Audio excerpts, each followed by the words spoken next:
How was your yesterday experience with the AI Summit? Good. I missed that one, unfortunately.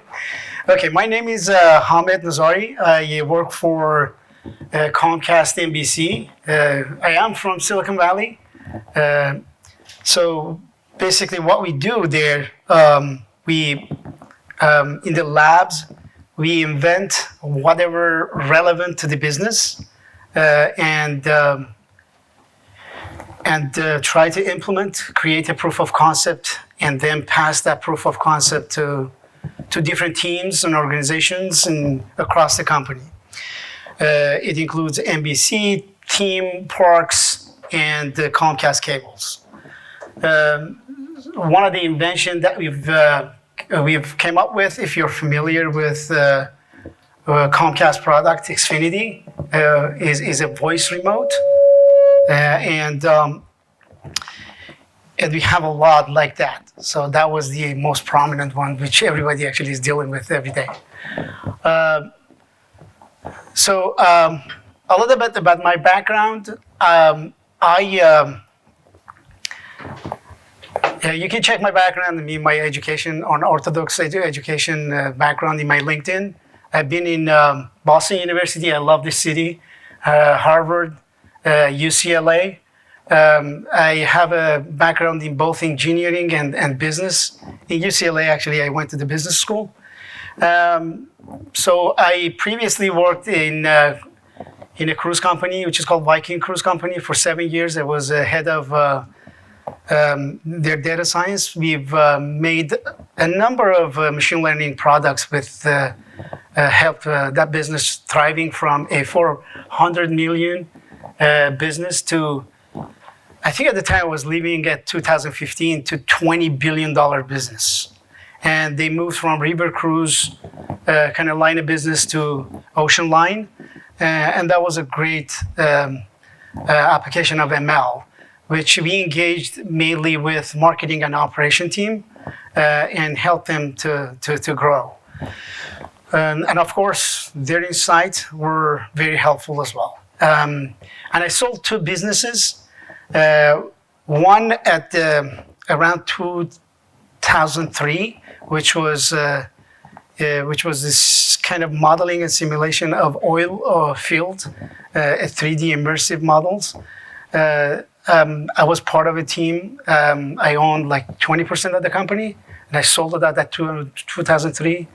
The second journey was at 2015 when I left the cruise company, which was a machine learning-based mobile call center application. A friend of mine and myself started that business, and we exited in a year and a half, which was pretty lucrative.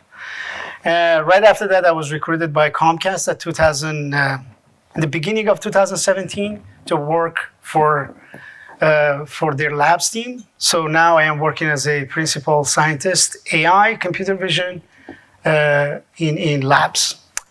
That's about my background. At the same time, I teach at UC Berkeley, AI and data science as well.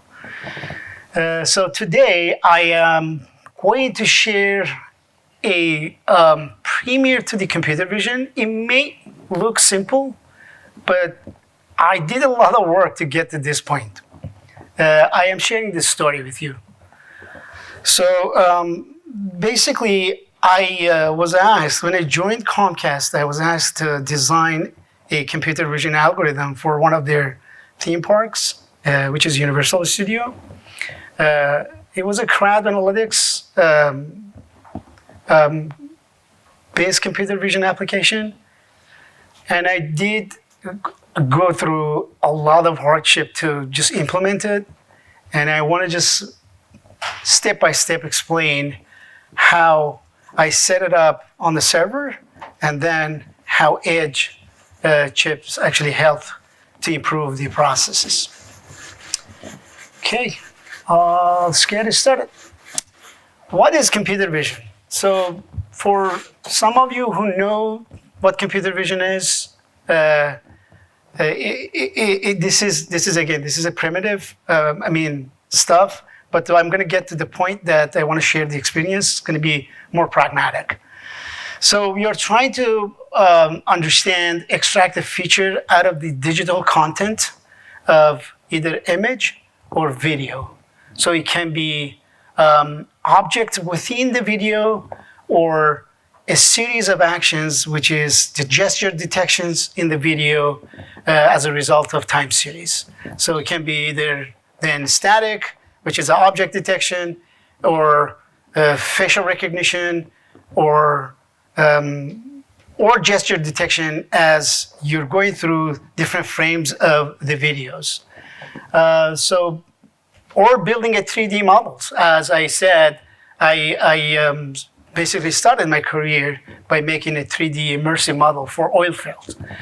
For that, I remember at that time we didn't have the luxury of having Python or Python libraries or computer vision libraries, deep learning, all this stuff. I started with C++ and building most of those libraries. And for that 3D model, immersive model, we were trying to optimize the drilling path to the oil field in a way that you drill to get the optimum product, the oil from that well, put it that way. So at the same time, what we are trying to achieve here is to achieve to the level of the capacity of human vision, which has been difficult so far, which it was not that much success, but we're getting close to. So a basic computer vision pipeline looks like this. You might have so many other kind of components in between, but it starts with camera. It can be either like static camera, you can just take a picture, or stream of videos. And then you take those frames or the pictures from your cameras. You apply some image processes on that, and then you pass it to computer vision models. You made inference, and then save data for future.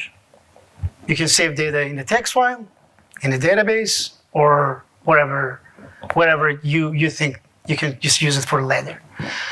I want to be a little kind of more elaborate than that. So you may have one camera, which is easier process, but you may have many cameras, which I was dealing with these scenarios in my project. So in my process, I had more than 30 cameras. Each camera is coming with 3 sensors, which was giving me 3 by 30, like 90 cameras in different angles. So I had to find a way, because I was trying to process the images for a specific time frame. I had to find a way to synchronize those frames. So synchronization of these frames ended up with a patent. So it was a very kind of daunting process we went through, but we synchronized those frames and then passed the synchronized frame to the image processing to prepare the images for the computer vision models. And then we made the inference using some deep learning models and then save data in a database for future use. This data, which we saved in the database, is being used for upsell marketing. Because as I said, we were trying to implement a method to analyze the crowd. So in the theme parks, basically, you see there are different rides. We were trying to understand how many people are just crowded in one side of the park, and then if there is no crowd in the other side of the park, they've been using this data to upsell to those people who are crowded on the, for example, right side of the park. So which was like a real-time upsell on marketing. So this is a simple pipeline. So I talked about image processing, and I talked about computer vision. So most of people who are not familiar with these two terms, they conflate these two. But image processing is different from computer vision.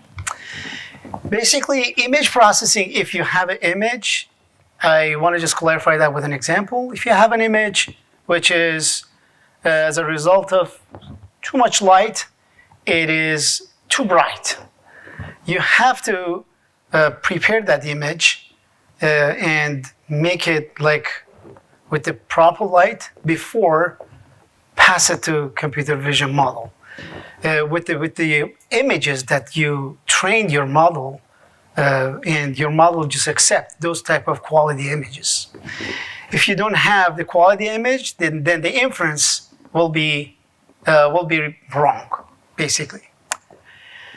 And the other thing is each model, as you know, takes specific dimensions of the image. For example, if you have a model accept 227 pixel by 227 pixels, and your frames are 4K, then you have to just manage that in a way to pass 227 by 227 to that model. So, which in my case, I ended up just chunking a 4K image to I think 500 by 500. My model actually was accepting that one pixels, and then make the inference based on that and sum them up. But at the time I was going through this, I gotta just share with you YOLO or the fast RNN and other stuff, other algorithms were in the infancy of their finding their way to the deep learning technologies.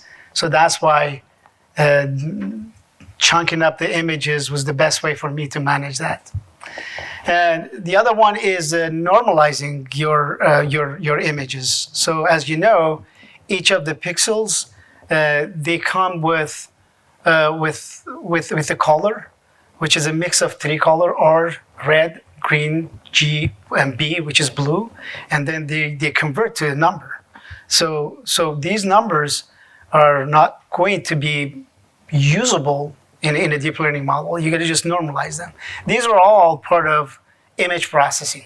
So you prepare your model, you convert that to something usable or feedable to a deep learning model. So that is image processing. Computer vision, however, runs on this arrays of data that you created or prepared for that model, makes that inference. Those are a series of algorithms. So as I said, you have different type of algorithms like convolutional neural net, and then more complicated, faster RNN, YOLO, different type of algorithms that you run on that images after image processing processes to make the inference. So the challenge of computer visions, as I mentioned, we are trying to achieve to the ability of human vision capacity, but there are many challenges here. One of the challenges that I experienced, I listed some of them here, but one of the most problematic one was lighting. If the light intensity changes during the day, then you get different type of images. And that was very problematic when I was just trying to process the images in the image processing phase. That was a huge problem. So sometimes I had to just throw away those frames, and I couldn't just process that frame. As you know, I synchronized like the frames from 30 different cameras. And if you end up just throwing away half of those frames, then you basically lose the data for that time step. And the other one was occlusion. So if you're trying to just detect some objects or do some facial recognition, and people cover each other, like each other face in the crowd, that is a huge problem, that's not a huge deal for a human.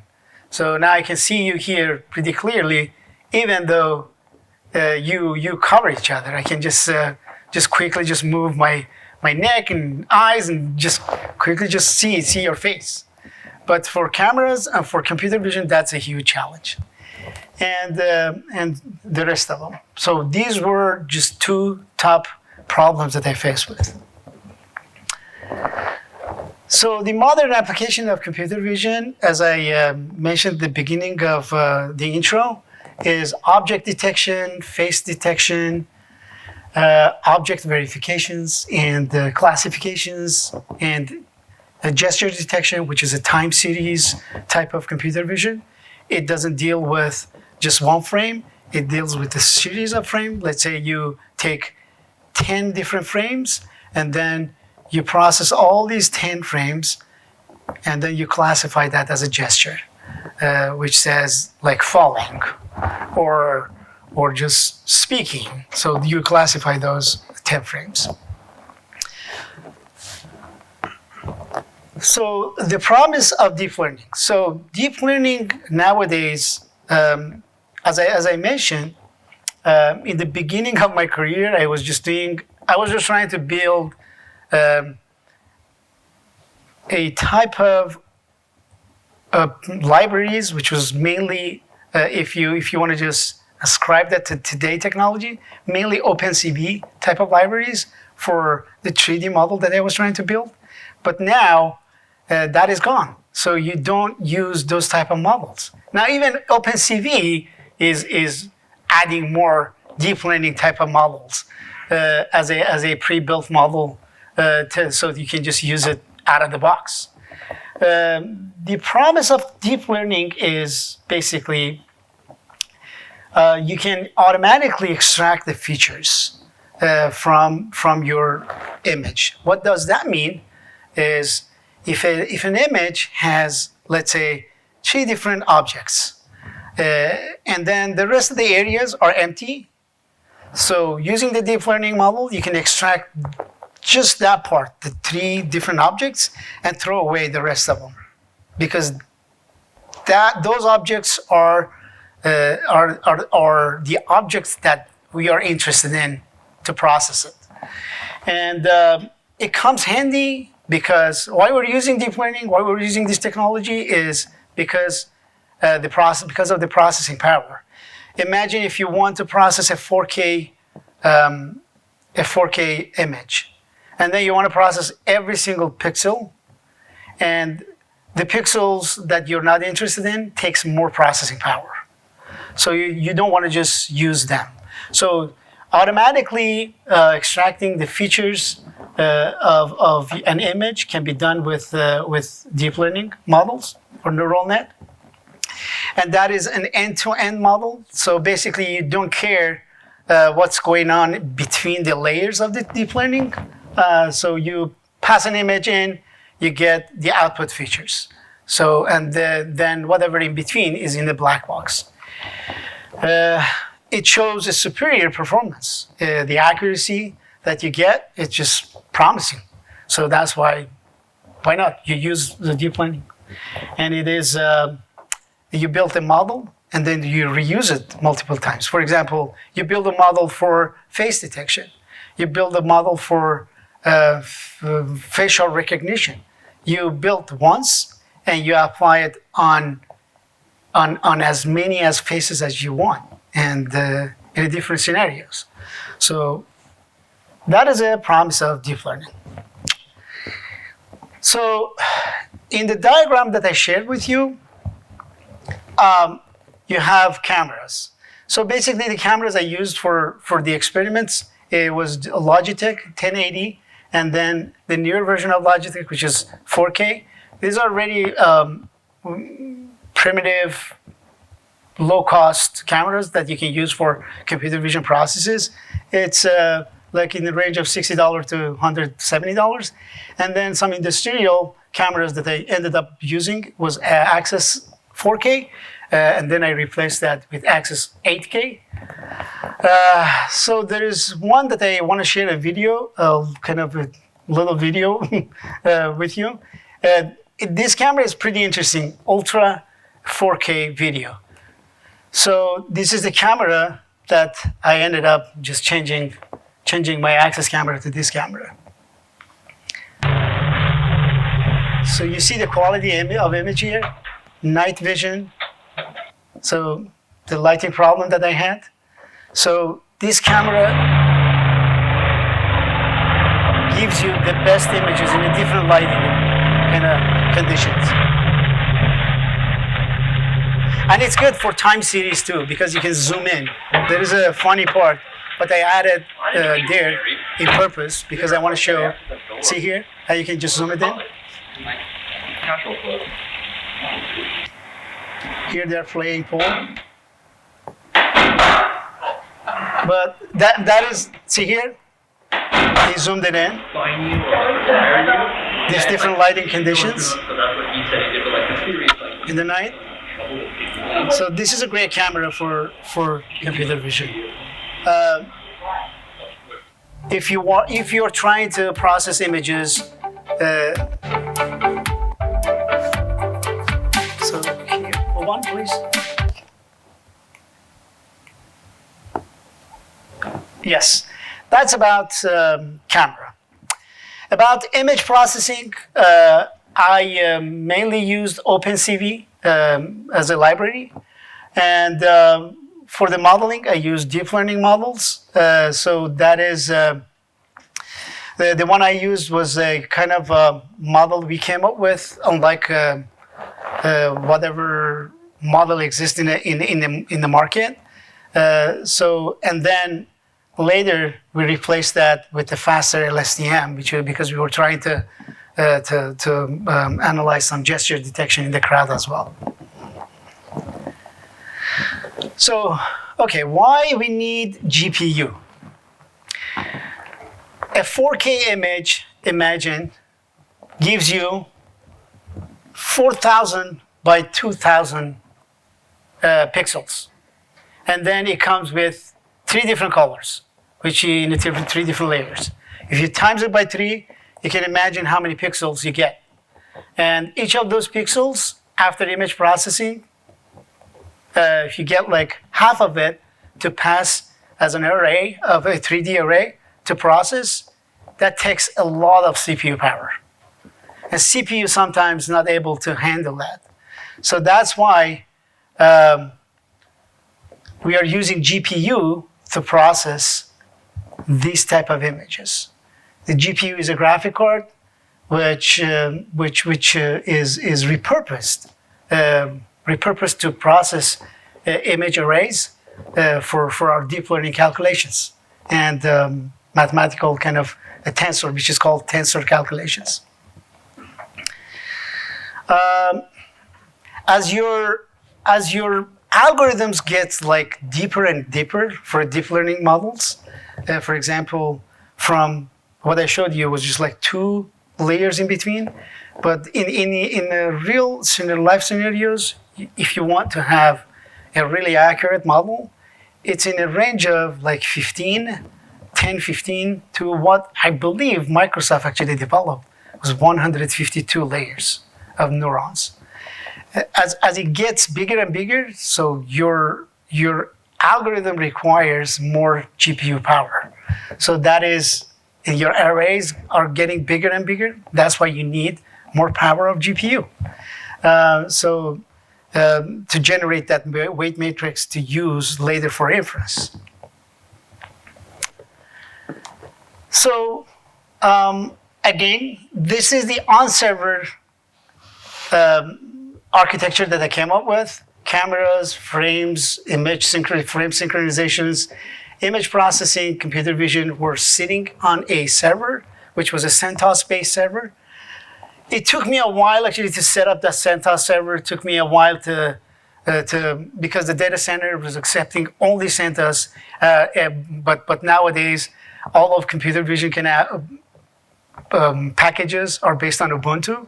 So I set that up, and then the server was set up. Cameras were taking the frames. The codes were in place to synchronize those frames. And still, I had to maintain the server, maintain the bandwidth, because I had to just pass a huge amount of data through the bandwidth, through the 10 gig bandwidth to that server in the data center. And that was really crazy. Sometimes we had a problem with bandwidth. So it was working, but it was not optimal.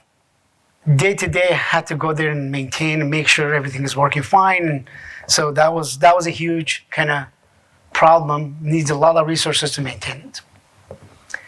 So this is the explanation of, if you want to just take a picture of that, so explanation of how that works. So the camera captures the frame, frames are synchronized, as I explained, and then at the end, we save the data in the database. But the server were remotely located from the cameras. And we needed huge bandwidth and network bandwidth, and at the same time maintain that server as well. So until last year in GTC conference, I ran into a chip by NVIDIA. By the way, I am not paid by any of this company. I'm just sharing my experience. So, but I ran into this chip, Jetson Nano, which was a great chip for moving from on-premise or on server to the edge computing. But let me explain this part first. So the server I've set up with CentOS server was equipped with 1080 Tesla NVIDIA GPU, 3 of them, and then it was working fine, the speed was fine, but the bandwidth of the network was still an issue. The other pioneer in the market, I found like Intel, but I never worked with. I used NVIDIA because NVIDIA comes with all packages, and they really have a good kind of foundation for deep learning as well. And then the requirements for that on-premise or on server was just camera, GPUs, operating system setup, database setup, server maintenance, move frames from cameras to the server. Speed was a huge deal, and the security concern, and then network bandwidth and synchronization among those cameras. And the network bandwidth and synchronization was a huge kind of problem, was a bottleneck. I ran into that GTC conference in with the Jetson Nano, and I started just talking to the guy. It was in the beginning of 2019. Started to the guy from NVIDIA, and he said, yeah, you can use this and process the models. I bought 2 of them, started just moving the models that they had to Jetson Nano, and I had a problem with that. So I connected with NVIDIA folks. They helped me to condense the model, make it usable for Jetson Nano.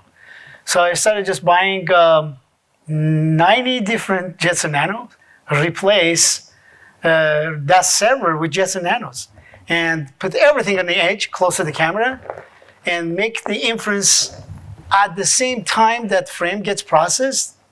And a tiny OpenCV kind of library you can install on Jetson Nano.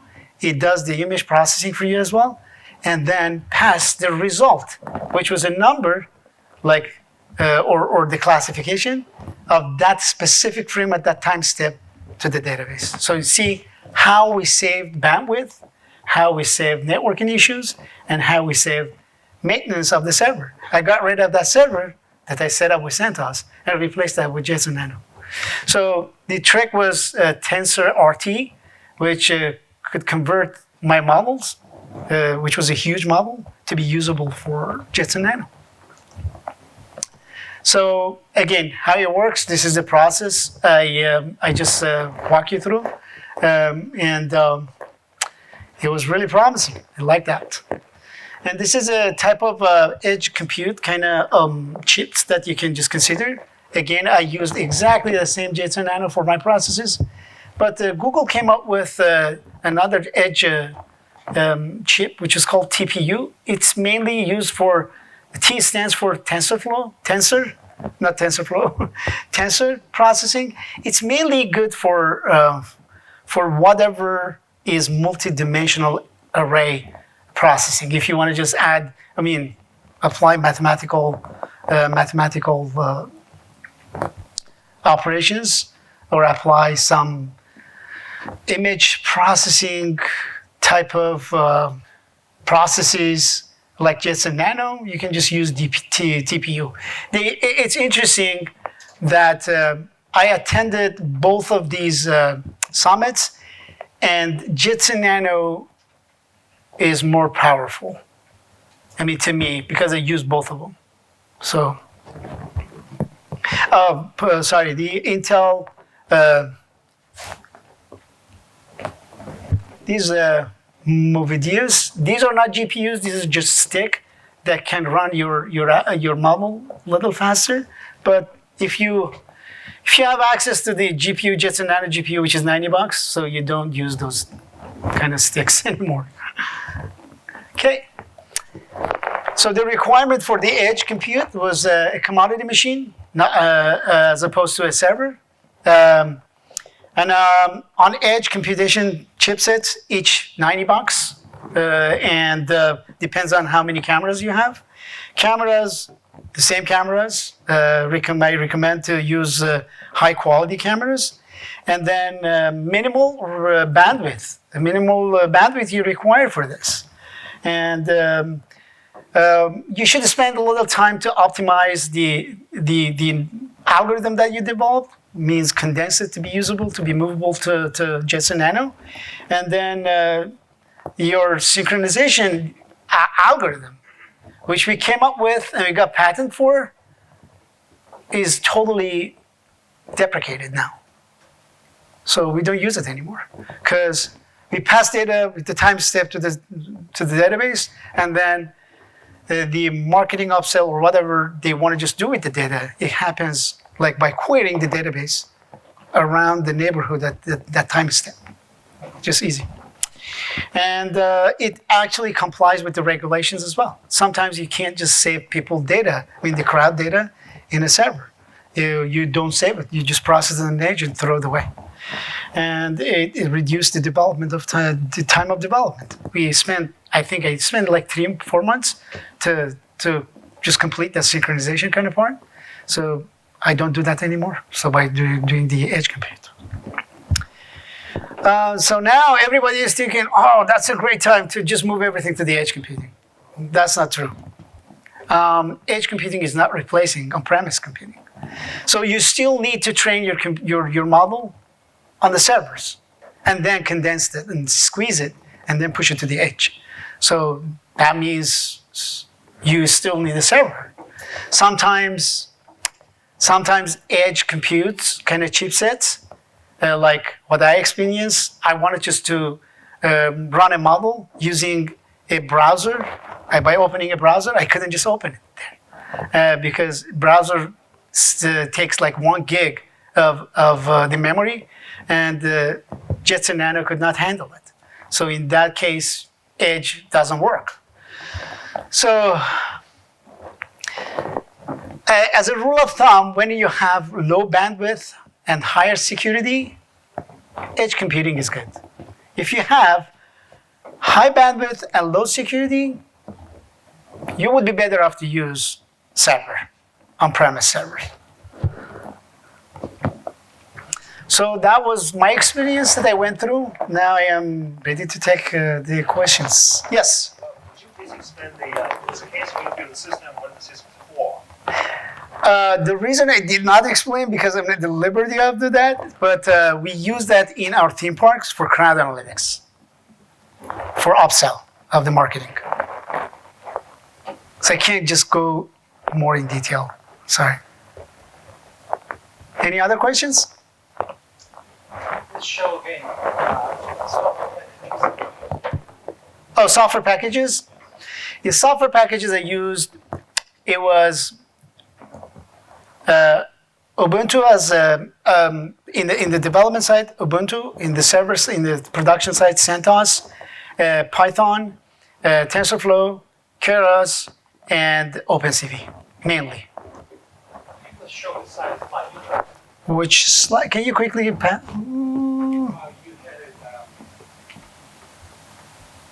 somewhere in the middle. This one?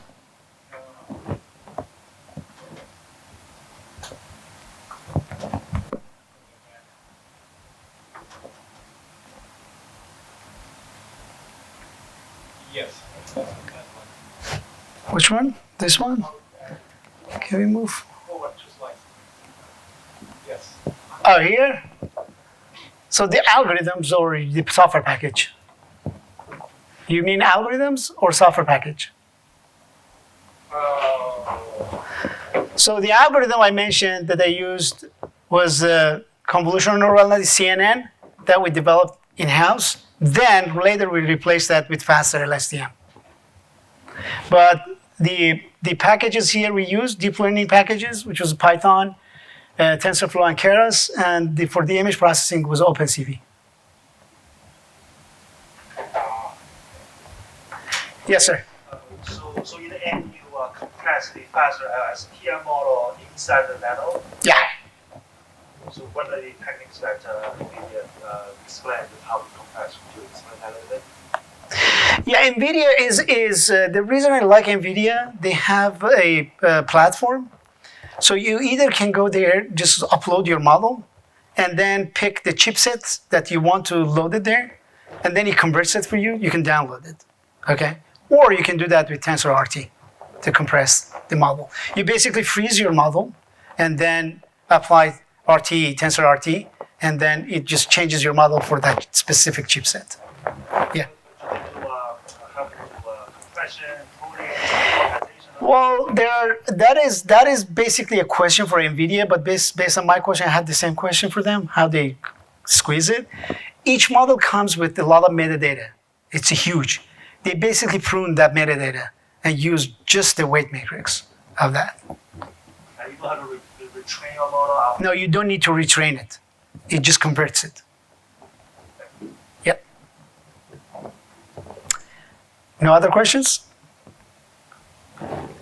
That was all I had. Thank you. By the way, I am going to be helping you guys to the speakers here and introduce them for these sessions that we are going through. And if you have any other questions, extra questions about whatever slides from this point on or about my slides that you need answer for, you can either directly approach me through the LinkedIn, or for other speakers, you can connect with Jordan. Jordan is going to just help you to connect with those speakers. Okay.